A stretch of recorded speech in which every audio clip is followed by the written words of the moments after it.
Olá, saúdo você que nos assiste com a paz do Senhor e dando continuidade a nossos estudos da Escola Sabatina.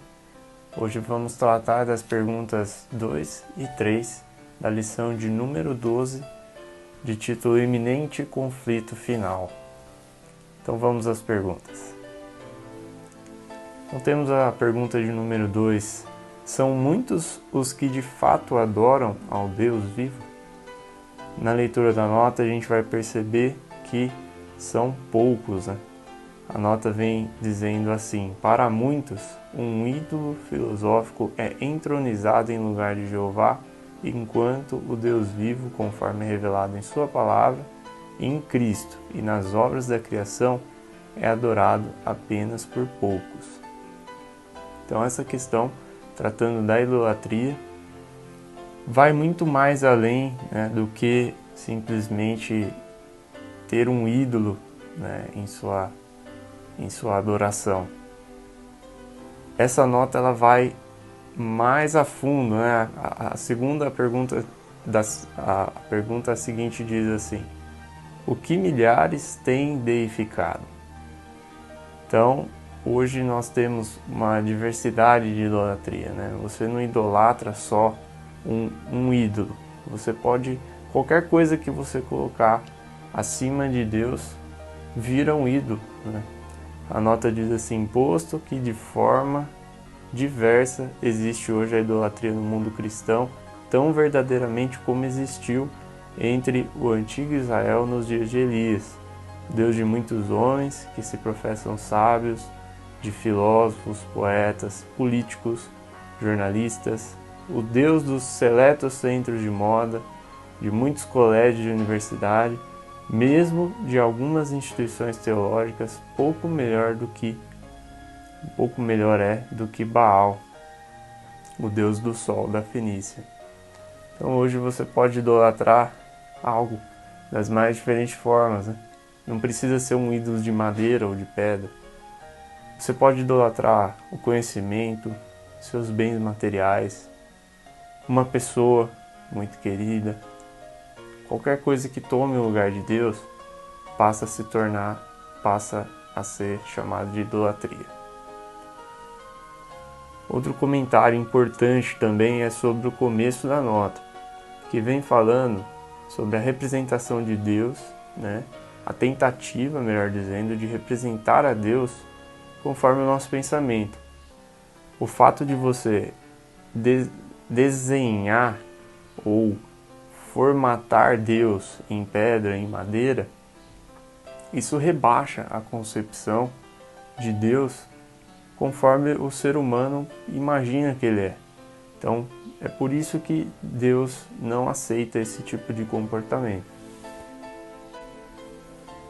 É o que vem falando nesse trecho da nota aqui, ó. Representando falsamente os atributos de Deus, Satanás leva os homens a olhá-lo sobre falso prisma. Seguindo para a terceira pergunta: qual é o ensinamento que fere mais ousadamente a autoridade celestial? Hoje nós temos um ensinamento muito difundido, que é o de que a lei de Deus não vigora mais para nós. Vigorou ou até os judeus, até Jesus, enfim. A nota diz assim, logo no início: nenhum erro aceito pelo mundo cristão fere mais audaciosamente a autoridade do céu. Nenhum se opõe mais diretamente aos ditames da razão. Nenhum é mais pernicioso em seus resultados do que a doutrina moderna, que tão rapidamente ganha terreno, de que a lei de Deus não mais vigora para os homens. E a nota segue fazendo uma comparação, né? Se aqui na Terra a gente tem leis que regem o comportamento dos seres humanos, né? Tem leis municipais, tem leis estaduais, leis federais, tem leis em várias instâncias para que a sociedade fique organizada. Se nós, como seres humanos, precisamos de leis, quanto mais o governo divino, Deus que é um Deus de ordem, né? Então, se torna uma coisa descabida você dizer que porque Deus legisla, ele está querendo cercear a liberdade. do ser humano, né? E muito pelo contrário, ele deu o livre-arbítrio para nós desde o início da humanidade, né? Ele legislou e deu a liberdade de escolha para cada um de nós. Então se torna algo descabido dizer que o próprio Deus não teria essa autoridade de legislar. E anota, e a próxima pergunta, que comparação podemos fazer nesse assunto? Então é justamente isso. Os seres humanos têm leis, por que Deus não pode ter leis? A nota também fala sobre falar mal dessas leis, né, humanas. A nota diz assim, suponde que clérigos preeminentes estivessem a ensinar publicamente que os estatutos que governam seu país e protegem os direitos de seus cidadãos não são obrigatórios, que cerceiam a liberdade do povo e, portanto, não devem ser obedecidos. Quanto tempo seriam tolerados esses homens no púlpito? É, porém, ofensa mais grave desatender as leis dos estados e nações do que pisar os preceitos divinos, que são o fundamento de todo o governo. Então também existe o contrário, né? Alegar que toda autoridade secular não deve ser obedecida, muito pelo contrário, nós devemos respeitar até a medida que Deus ordenou, né? Até que essa legislação terrena não entre em conflito com a lei de Deus. Seguindo para a última parte da pergunta, que diz assim: qual nação já fez experiência de abolir oficialmente a lei de Deus e o que se demonstrou? A gente já estudou em lições passadas sobre a Revolução Francesa. A Revolução Francesa teve um momento em que foi abolido toda e qualquer lei, e tudo era possível, tudo era permitido, né? Nesse momento em que o povo chegou ao poder através da Revolução, colocaram a figura de uma prostituta como sendo a deusa de todos eles, né? Chamaram ela de deusa da razão.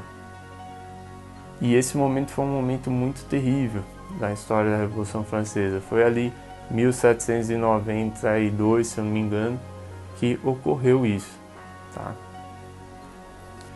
Então a última parte da nota reforça, né, o que eu já disse, dizendo assim que seria muito mais fácil que toda a terra abolisse suas leis, né, o homem abolisse suas leis, do que o próprio governador do universo abolir sua própria lei, né? Ainda mais que nós sabemos que a justiça de Deus excede a do ser humano, né? Então é muito mais fácil nós cometermos erros legislando do que o próprio Deus. Então a última pergunta, né, voltando ao tema da França, fala assim no finalzinho da nota: terríveis foram as cenas perpetradas na França. Terríveis foram as cenas perpetradas na França quando o ateísmo se tornou o poder dirigente. Demonstrou-se então ao mundo que sacudir as restrições estabelecidas por Deus corresponde a aceitar o governo do mais cruel dos tiranos. Quando a norma da justiça é posta de lado, abre-se o caminho ao príncipe do mal para estabelecer seu poder na terra. Eu também esqueci de dizer que eles não só tiraram todas as restrições, como eles tiraram também a religião, né? A França se tornou, pelo menos aquele povo ali, se tornou ateísta naquele momento. Então, as perguntas, né, que eu estarei comentando dessa vez, eu agradeço a oportunidade e que cada um de nós possamos meditar nessas lições. Amém.